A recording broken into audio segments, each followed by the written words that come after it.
인사 나누시기 바랍니다. 주 이름 환영하고 축복합니다. 네, 은혜 받으시기 바랍니다. 네.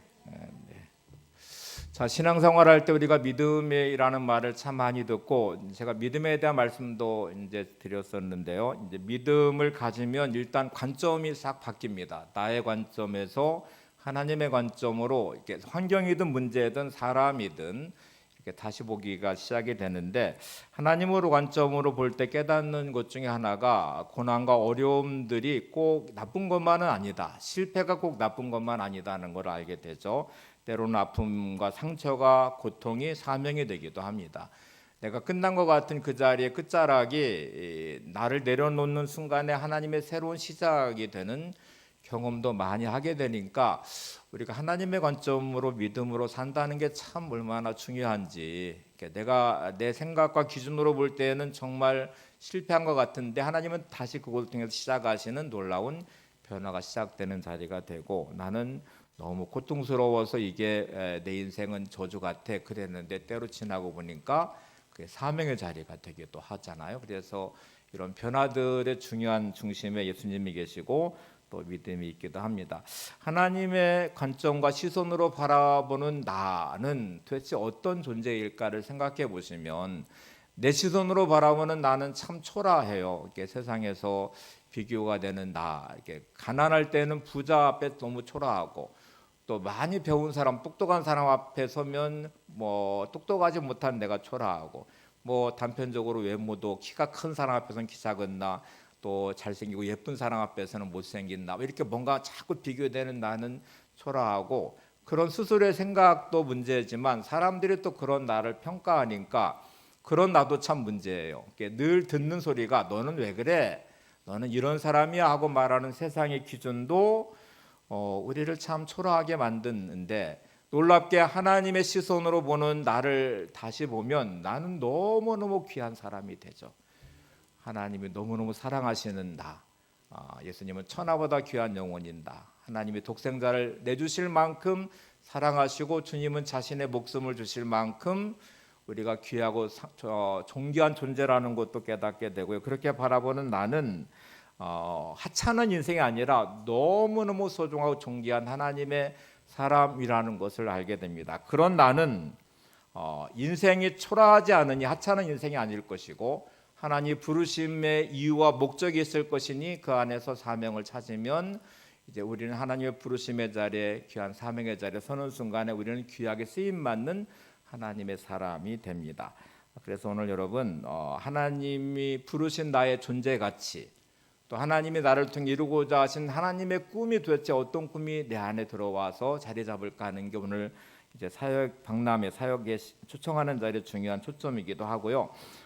이제 그런 가치를 좀 발견하는 시간이 되시면 좋겠고, 이 시간을 통해서 하나님이 나눔의 교회를 통해서 나를 왜 부르셨을까?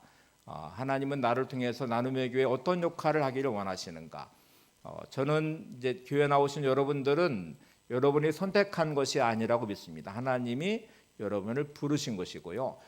그래서 제가 여러분을 선택할 수도 없을 뿐만 아니라 여러분도 교회를 선택한 것 같지만 하나님이 부르신 자리라고 믿으면, 성경은 말할 것도 없이 우리가 하나님의 부르심의 자리에 선 우리를 향하여 그리스도의 몸을 이룬 지체라고도 말씀하시고, 그래서 이제 우리는 하나님이 나를 왜 부르셨는지를 찾아내셔야 되고, 하나님의 꿈이 도대체 나를 통해 무슨 꿈을 꾸실까, 나를 통해 무엇을 기대하실까도 보셔야 되고, 특별히 나눔의 교회를 통해 부르시는 이유를 좀 찾아보시면 좋겠습니다. 로마서 12장 2절에 보면 이렇게 말씀해요. 하나님의 선하시고 기뻐하시고 온전하신 뜻이 무엇인지 분별하라. 그러니까 지금 우리가 해야 될 일은 하나님의 선하시고 기뻐하시고 온전하신 뜻이 무엇인지 분별하는 시간입니다. 특별히 나눔의 교회를 통해서 나를 부르신 하나님의 선하시고 기뻐하시고 온전하신 뜻이 무엇일까? 교회는 그리스도의 몸이라고 말하잖아요. 로마서 12장 4절 5절에 보시면 이렇게 말합니다. 우리가 한 몸에 많은 지체를 가졌으나 모든 지체가 같은 기능을 가진 것이 아니니 이와 같이 우리 많은 사람이 그리스도 안에서 한 몸이 되어 서로 지체가 되었느니라. 우리가 구원받는 순간에 그리스도의 몸을 이루는 지체가 된 것이고요. 나눔의 교회의 성도가 되시는 순간에 우리 나눔의 교회는 그리스도의 몸입니다. 그리고 그 몸을 이룬 지체로 저와 여러분이 부름 받으시니까 이게 유기체 모형이라고 하는데, 이게 몸이라고 하는 것은 유기적인 그 것이잖아요. 이렇게 다 따로따로 뭐 이렇게 로봇을 조립하고 뭐 이렇게 조합하듯이 그렇게 떼고 붙일 수 있는 게 아니라 다 연결되어 있는 유기체의 모습이니까 다 각기 다르지만 각기 역할이 다 고유의 역할이 있고, 그 몸이 온전하려면 모든 그 지체들의 역할이 또 건강하게 잘 이제 유지될 때 몸은 건강한 것이잖아요. 그래서 나 하나쯤이야라고 생각하시면 안 되고요. 내가 없으면 안 됩니다. 옆에 분에게 당신이 없으면 안 됩니다. 네. 여러분이 필요합니다. 대체 어디에 필요한지를 이제 오늘 찾으시는 거예요. 대체 하나님이 나를 어디에 필요하셔서 나눔의 교회의 그리스도의 몸을 이루는 지체로 나를 부르셨을까? 이제 각기 역할이 다르도 서로 존중하셔야 되고요. 그 사역을 부르심의 자리, 저 사역은 나를 부르시는 사역의 자리구나. 저거는 내가 감당해야 될 부분 같아. 하나님이 이제 마음을 주실 거예요. 그 마음을 외면하지 마시고 여러분 각자 부르심의 자리에 헌신하시면 됩니다. 우리가 잘 알려진 전도자 무디라는 분이 있는데, 무디의 그 집회, 부흥 집회든 전도 집회든 이런 집회에는 항상 찬양이 먼저 있었어요. 유명한 생키라는 분, 찬양사역자 생키라는 분의 찬양이 마음의 문을 열고, 또 그렇게 할 때 말씀을 듣는데 옥토 같은 마음에 대해서 은혜를 받게 되고 할 때 이 찬양자 이 생키라는 분의 찬양 사역이 너무너무 소중했습니다. 무디는 잘 아시는 대로 구두수선공이에요. 신학을 제대로 하지 못했고요. 또 이렇게 문장이 다듬어진 설교나 내용들도 채울 수가 없었습니다. 열정은 있고 은혜가 있고 또 영혼을 사랑하는 마음도 있어서 이렇게 막 전도도 하고 또 부흥 집회 전도도 하고 했는데, 그의 신학적 토대를 만들어 주신 분이 토레이 박사라는 분인데, 그 무디의 부흥 집회 전도 집회에 동참을 하면서 찬양자 이 생키라는 분의 찬양과 함께 토레이 박사는 설교문을 때로는 만들어 주기도 하고 다듬어 주기도 하고, 언어들, 이 무디가 하는 언어들을 다시 이제 원고로 써서 그 부분들을 언어를 다듬어 주기도 했다고 그래요. 그리고 성경 공부 교재도 실제로 만들어서 구원받은 회심한 사람들의 성경 공부를 시키는 토대를 또 만들어 주기도 하고 이 일에 헌신하기도 했다고 합니다. 이렇게 어떤 사역 안에는 여러 사람들의 아름다운 헌신이, 그들의 또 역할들이 들어 있어서 그 사역을 이루어 가게 되죠. 우리 지난주에 야곱에 대한 말씀을 드렸었는데, 오늘 그 쌍둥이 형인 에서를 좀 한번 생각해 볼게요. 하나님은 야곱을 통해서 이 하나님의 언약의 성취자로 아브라함과 이삭과 야곱을 통해서 이스라엘 민족을 이루시겠다는 약속을 하셨는데, 이제 문제는 혈통적으로는 에서가 장자권을 일단 가지고 있습니다. 본인이 가지고 있는 장자권이 얼마나 대단한 것인가 하는 거를 에서는 잘 인식을 못했어요. 아버지가 나중에 이 장자권을 에서에게 주려고 하는 마음까지도 가지고 있었잖아요. 근데 에서에게서의 장자권은 그렇게 중요하지 않았던 것처럼 여겨졌어요. 그래서 어느 날 사냥을 와서 배가 너무 고픈데, 야곱은 장자권에 대한 욕망이 막 가득했잖아요. 그래서 거래를 시작했는데 팥죽 한 그릇을 끓여놓고 형하고 거래를 시작합니다. 이제 배고픈 형을 향해서 팥죽을 줄 테니까 장자권을 나한테 넘기세요. 그랬어요. 여러분, 에서에게서 장자권은 팥죽 한 그릇 가치도 없어 보였어요. 그냥 아주 우습게 그 장자권을 넘기겠다고 말을 하고 팥죽 한 그릇을 받았습니다. 나중에 이 장자권이 심각한 문제로 드러나게 되고, 야곱이 어머니 리브가와 함께 아버지 남편을 속이면서 장자권을 받아냈어요. 그 순간에 에서는 분노했고 동생을 죽이려고 합니다. 이 사실을 들어서 히브리서 11장 26절에 보면 이 장자권을 소홀히 여겼던 에서를 향하여 망령된 자라고 성경은 평가합니다.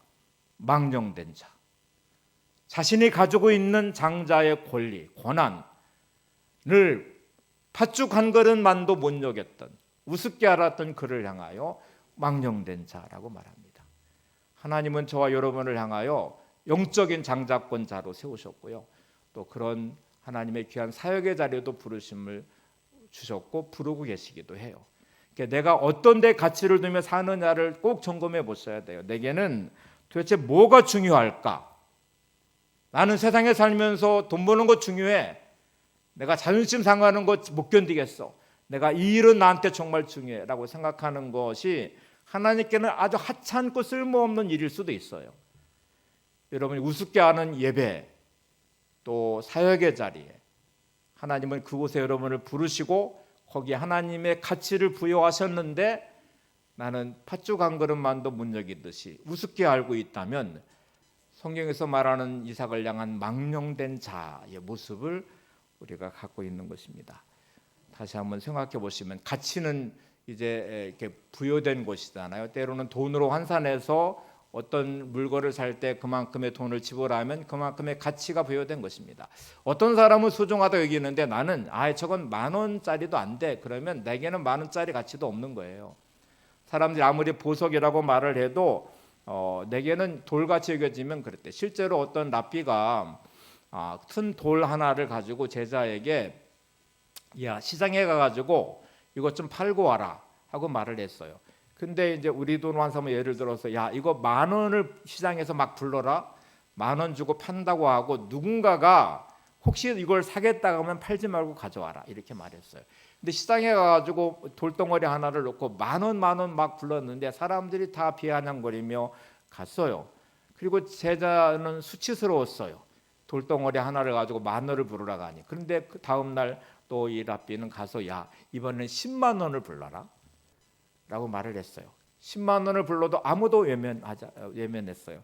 그리고 다음에는 다음 날 100만 원을 불러라. 근데 어떤 분이 100만 원을 사겠다고 해요. 그래서 팔장 가져왔는데 그때서 랍비가 이게 보석이라는 거를 알려줘요. 그 돌 속에는 보석이 숨겨져 있었던 거예요. 가치를 모르면 우습게 하는 건데 가치를 아는 사람은 그만큼 그 가치를 부여하는 것이잖아요. 하나님에게 우리의 가치는 천하보다 귀한 영혼이라고 말씀드렸죠. 예수님에게 우리의 가치는 자신의 목숨 값으로 십자가 지시고 죽으실 만큼 우리의 가치를 부여하셨어요. 그러니까 여러분 내 인생을 하찮게 여기는 것도 망령대사입니다.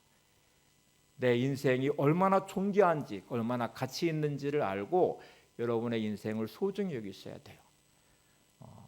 사역의 부름의 자리든 예배이든 이런 가치들은 하나님께서 얼마나 큰 가치를 부여하셨는지를 내가 알아야 예배를 목숨처럼 여기게 될 것이고요. 사역의 부름의 자리가 얼마나 나한테는 중요한지도 깨닫게 될 것입니다. 이 가치를 모르면 그냥 돌덩어리 하나에 불과하듯이 그냥 나에게는 아무 가치가 없는 것처럼 여겨질 거예요. 세상에 있는 그 어떤 것도 영원하지 않습니다. 영원하지 않은 것에 가치를 부여하는 사람은 망령된 자의 인생을 사는 거예요. 어리석은 부자와 같이 부유하고 매일매일 잔치를 배설하고 매일 먹고 마시고 즐겨도 또 여러 해 먹고 내가 마시고 누리겠다고 말하고 창고를 짓고 비축을 해도 하나님 보실 때는 어리석은 자라고 말씀하시잖아요.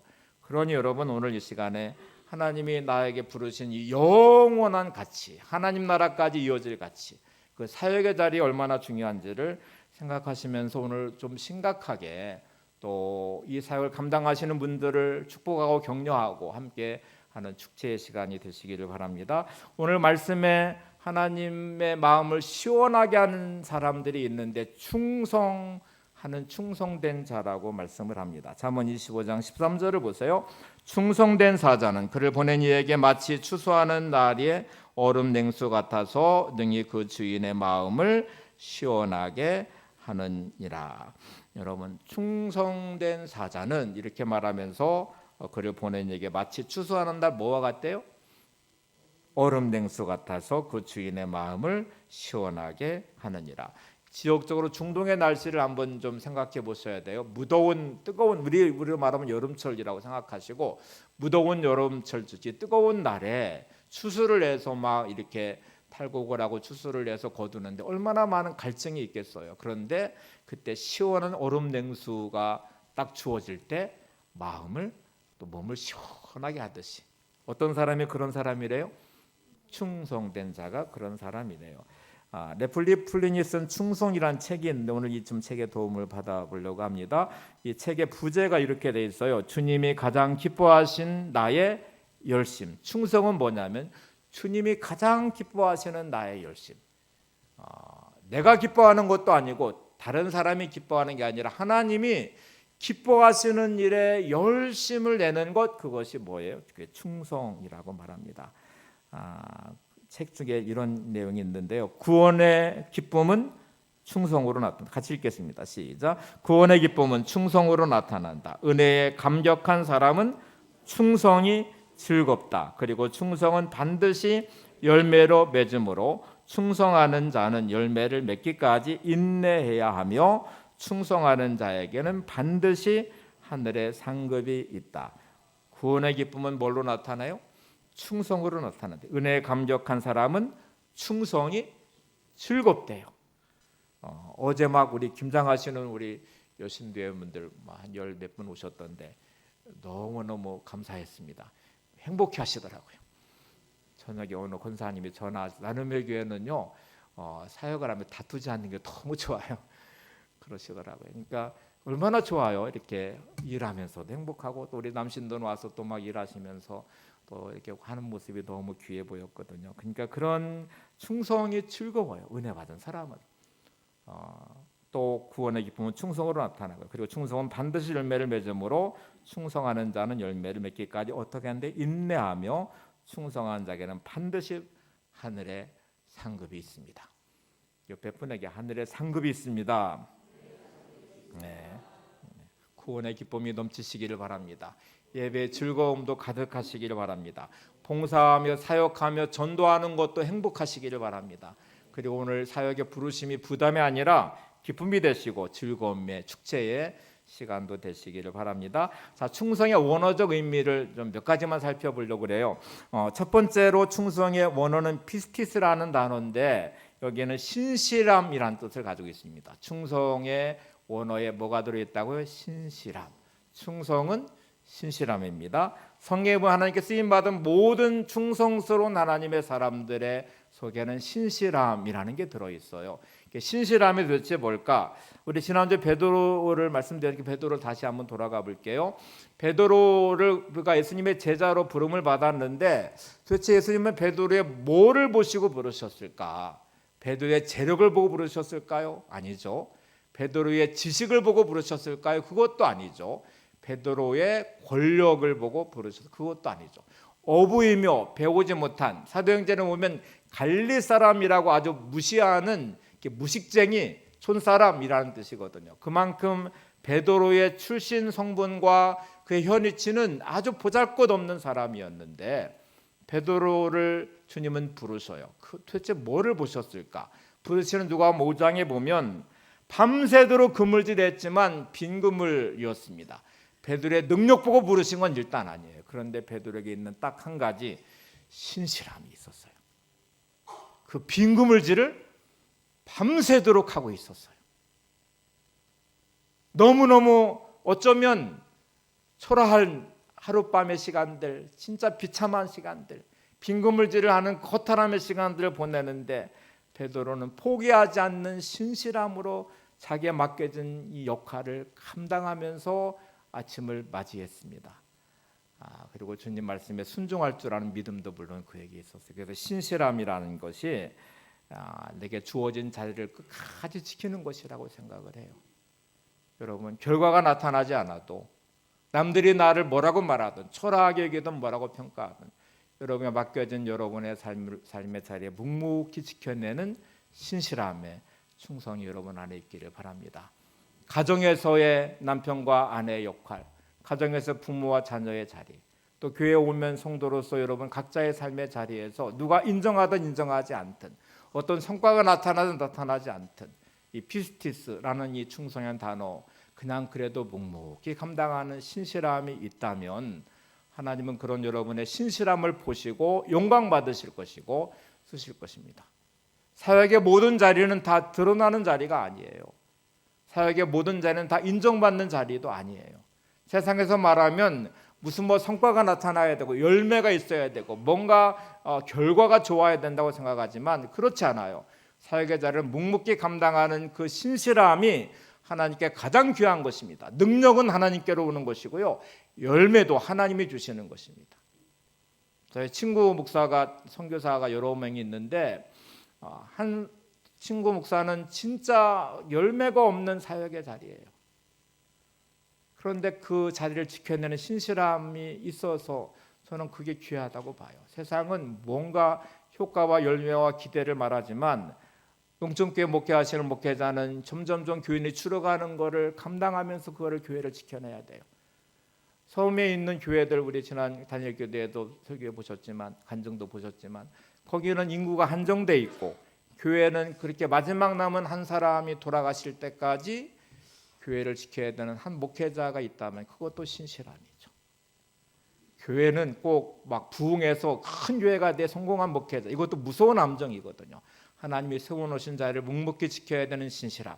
그게 개척교회든 큰 교회든 상가교회든 뭐 농촌교회든 어촌교회든 할 것 없이 그냥 주신 그 자리를 묵묵히 감당하는 비스티스, 신실함이 있을 때 하나님은 귀하게 여기십니다. 오늘 여러분, 누군가가 알아주는 사역의 자리가 아니라 하나님이 나를 부르신 신실함의 그 자리를 찾으셔서 묵묵히 감당하는 오늘 이 첫 번째 충성의 사람이 되시기를 바랍니다. 두 번째는 이 피스티스라는 단어에는 이 페이도라는 어근이 있는데 이거는 설득당하다라는 뜻이 들어있어요. 그래서 두 번째는 충성은 마음으로 승복하는 중심의 태도를 말합니다. 시작. 충성은 마음으로 승복하는 중심의 태도를 말합니다. 이 승복이라는 단어가 납득하여 따른다는 말입니다. 이게 내가 일단 납득이 돼서 순종하고 따르는 거를 승복이는데, 충성스러운 사람은 정말 어떤 환경과 문제와 어떤 자리든지 간에 이해할 수 없는 나의 기준이고 있고 감정도 있고 사람들의 평가도 있지만 하나님께 설득을 당했어요. 하나님께 내가 설득을 당해서 그 자리에 묵묵히 그 사명을 감당하는 사람이 충성하는 사람입니다. 이 피스티스라는 데가 페이도랑 어근이라고 되어 있고 여기 설득당하다라고 되어 있는데, 그래서 충성은 한번 같이 읽겠습니다. 시작. 충성이란 하나님께 설득된 상태, 하나님께 설득되어 마음으로 승복하는 내적인 태도를 말합니다.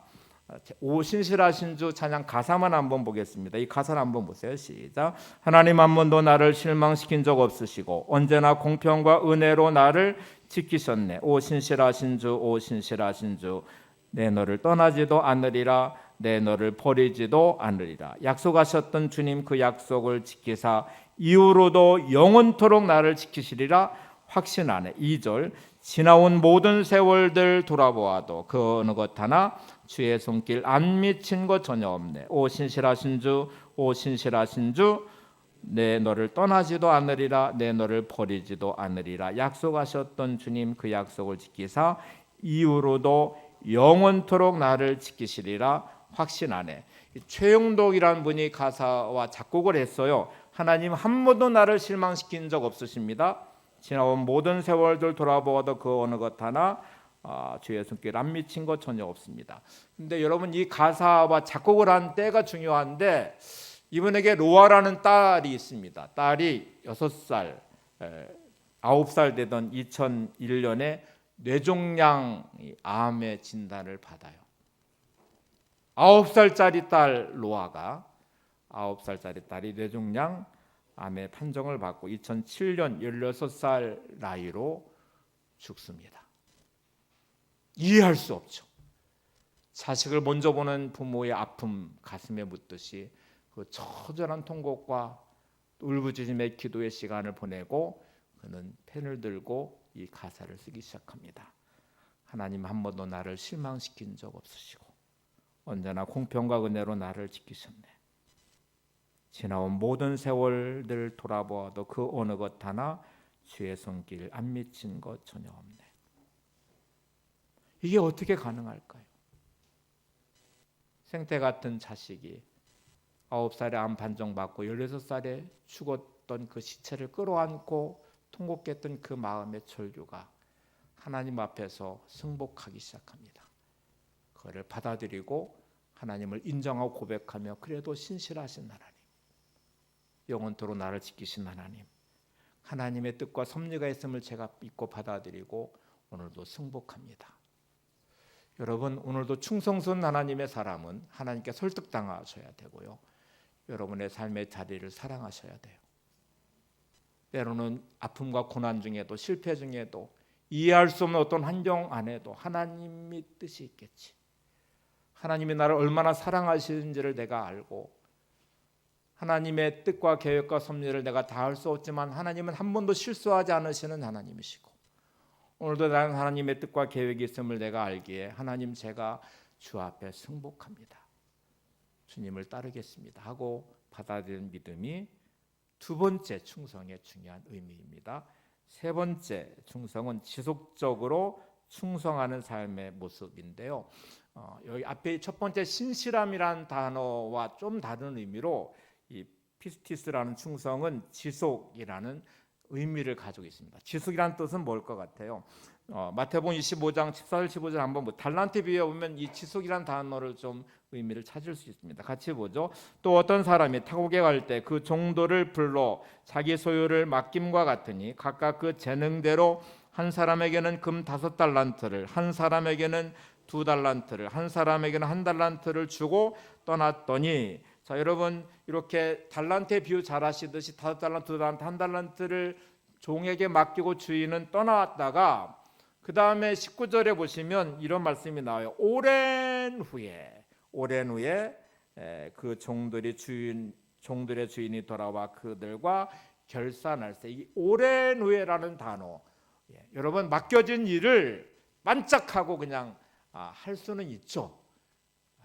은혜가 있을 때 막 내가 막 건강도 있을 때 하고 싶을 때는 열심으로 하다가 어느 순간에 마음이 상했어요. 그러면 에이 몰라.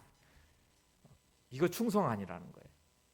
충성은 오랜 후에 돌아와도 여전히 달란트를 받은 5달란트, 2달란트 받은 사람이 충성스럽게 신실함을 담아서 지속적으로 이 사명을 감당했습니다. 언제까지? 주인이 와서 결산할 때까지. 여러분 오늘 이 충성스러움이 여러분 안에 있기를 바랍니다. 누가 알아주든 알아주지 않든 맡겨진 사역을 충성스럽게 지속적으로 감당하면서 하나님이 말씀하시는 그 순간까지 내려놓으라고 하는 그 순간까지 부르시는 그날까지 저는 이 사명을 감당하겠습니다. 엘리사와 엘리야의 마지막 장면도 성경은 아주 주목하고 있는데요. 여기도 이 충성이라는 이 지속이라는 단어의 의미를 찾을 수 있습니다. 한번 보시죠. 열왕기하 2장 9절을 먼저 보겠습니다. 시작. 엘리사가 이르되 당신의 성령이 하시는 역사가 갑절이나 내게 있고 야소서 하는지라. 이제 이 말을 하기까지에 엘리사가 마지막 엘리야가 이제 승천하기 전까지의 마지막 장면에 제자들이 많았어요. 엘리야에게. 근데 다른 제자들은 머물러 있어라 그랬을 때 그냥 머물러 있는데 엘리사는 끈질기게 엘리야를 따라갑니다. 마지막까지 놓지 않고 있는데요. 이때 그러면 도대체 왜 너 나한테 왜 이렇게 따라서 계속 오냐? 그럴 때에 당신에게 있는 성령이 하시는 역사가 갑절이나 있게 해주십시오. 이렇게 이제 요청하는데 이 갑절은 2배라는 말이 아니고 지속적으로 흘러서 내게 그 하나님의 능력이 흘러오기를 요청하는 이제 고백이에요. 그 앞에 내용을 한번 점검해 볼게요. 1절 2절을 가보겠습니다. 열왕기 2장 1절이죠. 시작. 여호와께서 효리 바람으로 엘리야를 하늘로 올리고자 하실 때 엘리야가 엘리사와 더불어 길갈에서 나가더니 엘리야가 엘리사에게 이르되 청하건대 너는 여기 머물라 여호와께서 나를 베델로 보내시느니라 하니 엘리사가 이르되 여호와께서 살아계심과 당신의 영혼이 살아있음을 두고 맹세하노니 내가 당신을 떠나지 아니하겠나이다 하는지라. 이에 두 사람이 베델로 내려가니. 자 여기 시작점에 엘리야가 하나님의 부르심의 순간을 느끼면서 이제 떠났어요. 떠났는데 길갈에서 베델로 떠나면서 엘리사에게 이미 다른 제자들은 다 그냥 따라오는 거를 멈췄어요. 근데 엘리사가 따라오거든요. 그러니까 엘리야가 야 나 하나님이 나를 베델로 부르시니까 너는 여기 머물러 있어라 이렇게 말했더니 엘리사가 뭐라고 말하냐면 여호와께 살아계심을과 당신의 영혼에 살아있음을 두고 맹세하노니 내가 당신을 떠나지 아니하겠나이다 이렇게 말했어요. 근데 이제 4절로 한번 가보세요. 내용이 똑같은데 지명만 달라집니다. 4절 보세요. 시작. 엘리야가 그에게 이르되 엘리사야 청하건대 너는 여기 머물라. 여호와께서 나를 여리고로 보내시느니라. 엘리사가 이르되 여호와께서 살아계심과 당신의 영혼이 살아있음을 두고 맹세하노니 내가 당신을 떠나지 아니하겠나이다 하니라. 그들이 여리고에 이르매. 자, 길갈에서 베델로 가고 베델에서 여리고로 하나님이 부르신다 하고 엘리야가 말하면서 야, 이제 그만 너 여기 있어라 하고 말했더니 똑같이 말하면서 엘리사는 엘리야를 포기하지 않고 또 따라서 같이 가요. 6절로 가보시겠습니다. 성경은 왜 이렇게 반복할까? 그냥 이렇게 주명 쭉 열거하고 지명 열거하고 그냥 이렇게 정리하면 될 건데 주목해야 될 부분이 있어요. 한번 보세요. 시작. 엘리야가 또 엘리사에게 이르되 청하건대 너는 여기 머물라. 여호와께서 나를 요단으로 보내시느니라 하니 그가 이르되 여호와께서 살아계신과 당신의 영혼이 살아있음을 두고 맹세하노니 내가 당신을 떠나지 아니하겠나이다 하는지라. 이에 두 사람이 가니라. 왜 이 똑같은 지명만 달라지고 똑같은 이 반복되는 거를 성경은 길게 이렇게 계속 반복해서 말씀을 하고 있을까? 길갈에서 베델로, 베델에서 여리고로, 여리고에서 요단으로 가고 있는 그 모든 순간순간마다 엘리야는 여기 머물라. 엘리사는 아닙니다. 저는 절대로 포기하지 않을 것입니다. 이렇게 하면서 계속 그만 따라오라고 말하지만 내가 당신을 떠나지 않겠습니다 하고 말을 하면서 따라가요. 여러분 여기에 이 피스티스라는 단어를 한번 생각해 보세요. 엘리사는 신실함과 함께 지속적으로 끝까지 포기하지 않고 있는 모습을 보게 돼요. 성경은 이 부분에 주목하면서 엘리야에게 여러 명의 제자들이 있었는데 특별히 그의 하나님이 주신 능력, 영감과 능력을 엘리사에게 줍니다. 실제로 엘리야는 엘리야보다 훨씬 더 많은 기적을 베풀며 하나님의 귀한 사역을 감당하는 모습도 보게 돼요.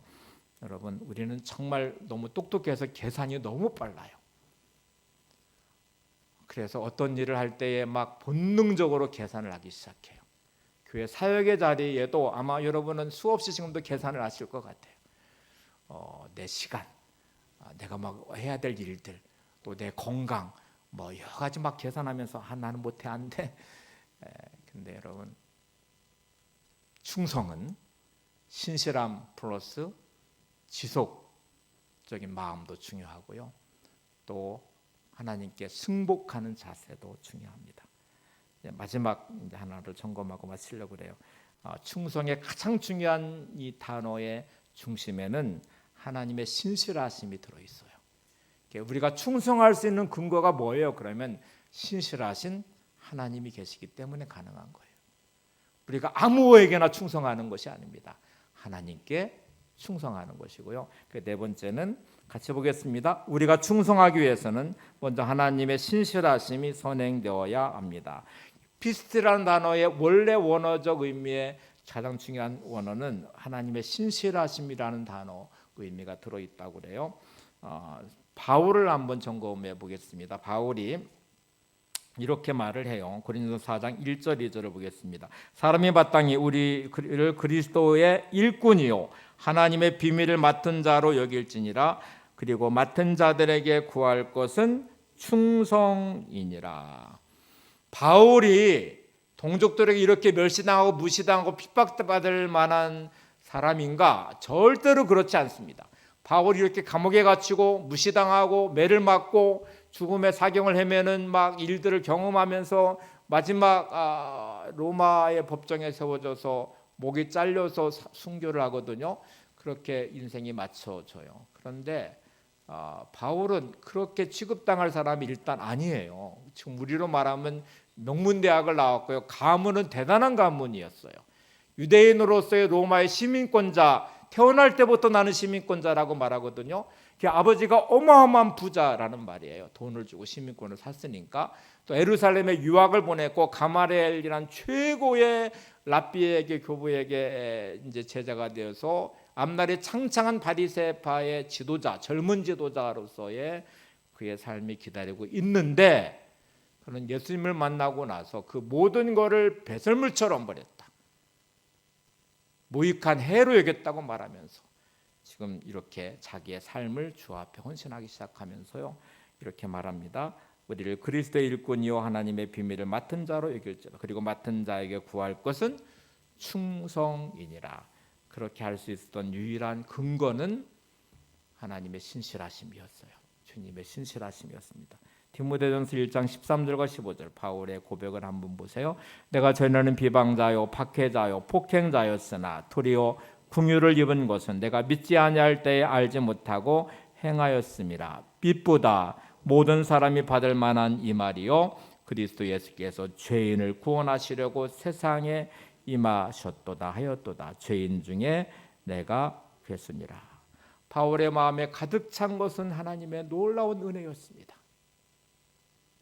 예수 믿는 사람, 핍박했던 박해자의 해방자였던 나를 하나님이 사랑하시고 그런 나를 구원하시고 그런 나를 부르셔서 이방인의 사도의 사명을 주신 그 주님의 은혜가 너무 커서 아무리 많은 핍박과 억울한 일을 당하여도 그 신실하신 하나님, 나를 사랑하시며 변덕이 없으시며 오늘도 그 사랑 안에서 용납하시고 계시는 그 주님의 은혜 안에서 내가 그리스도의 이 맡긴 자로 충성이라는 이 단어를 쓰면서 그 어떤 고난과 핍박과 어려움 중에도 무너지지 않고 이 사명을 감당하고 있습니다. 여러분, 하나님의 신실하심 있게 오늘 우리가 구원을 받았습니다. 하나님의 신실하신 그 은혜 안에서 우리가 오늘도 이 귀한 부르심의 자리에 함께하고 또 사역의 자리에 초청을 받기도 합니다. 여러분이 사역할 근거는 누가 알아줘서도 아니고요. 내가 내 능력을 떨쳐서 내가 이런 사람이야 하고 뽐내봐요. 그것도 아니고요. 왜 목사님이 나를 안 알아줘? 왜 성도들은 나를 이렇게 무시하는 거야? 내가 이렇게 하는데 억울해할 것도 없고요. 상처받을 것도 없어요. 하나님이 여러분을 알아주십니다. 하나님이 여러분을 믿으십니다. 신실한 하나님이 여러분을 사랑하시고 구원하셔서 놀라운 교회의 몸인 그리스도의 몸인 나눔에게 지체로 여러분을 부르셨고 이제 특별히 귀한 부르심의 자리에 우리가 오늘도 함께하고 있습니다. 하나만 말씀드리고 마칠게요. 유명한 초대교회 폴리캅이라는 분이 계신데요. 이제 붙잡혀서 화형 받기 직전에 마지막 회유가 뭐였냐면 이런 회유였어요. 내가 한 번만 예수를 부인하면 너를 살려주겠다. 마음으로 부인하지 않아도 좋다. 한 번만 내 입으로 부인하면 내가 너를 살려주겠다.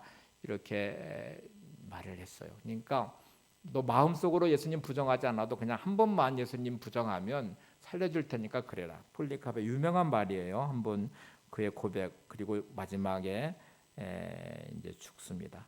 같이 보시죠. 시작. 지난 80년간 그리스도는 한 번도 나를 부인한 적이 없었는데 내가 어떻게 그분을 부인할 수 있습니까? 내 몸에 잠깐만의 고통을 줄 이 불로 나를 겁주려 하지 말고 하나님을 대적하는 자들에게 예비된 영원한 지옥불을 두려워하십시오. 마지막까지 신실함으로 충성된 자로 또 하나님께 승복하는 태도와 모습으로 그가 이렇게 마지막 죽음의 자리까지 담담히 갈 수 있었던 이유는 하나님의 신실하심이었어요. 나를 버리지 않으시는 하나님, 나를 사랑하시는 하나님, 한결같은 은혜를 부으신 하나님 앞에 그는 이렇게 고백했습니다. 지난 80년간 그리스도는 한 번도 나를 부인한 적이 없었는데 내가 어떻게 그분을 부인할 수 있습니까? 내 몸에 잠깐만의 고통을 줄 이 불로 나를 겁주려 하지 말고 하나님을 대적하는 자들에게 예비된 영원한 지옥불을 두려워하십시오. 네 삶이 초라해지고 현실에 안주하고 충성된 모습이 내게 없다면 하나님의 은혜에 대한 감격이 없다는 말이기도 합니다. 여러분 이 시간 이렇게 기도를 하시면서 이 사역의 자리에 서시면 좋겠어요. 마지막 화면 한번 보시고 같이 기도드리겠습니다. 하나님, 제 안에 주님의 은혜에 대한 감격이 식었습니다. 구원의 감격이 없었습니다. 이 시간 제 안에 구원의 감격을 회복시켜 주시고 그것이 능력이 되어 어떤 상황에도 비굴하지 않게 해 주옵소서. 세상에서 초라해지지 않기를 원합니다. 어떤 환경과 문제 가운데 있든지 하나님의 사랑과 은혜에 대한 감격으로 하나님의 마음을 시원하게 하는 충성된 삶을 살게 하옵소서. 우리 오늘 눈물로 함께 찬양하고 기도하겠습니다.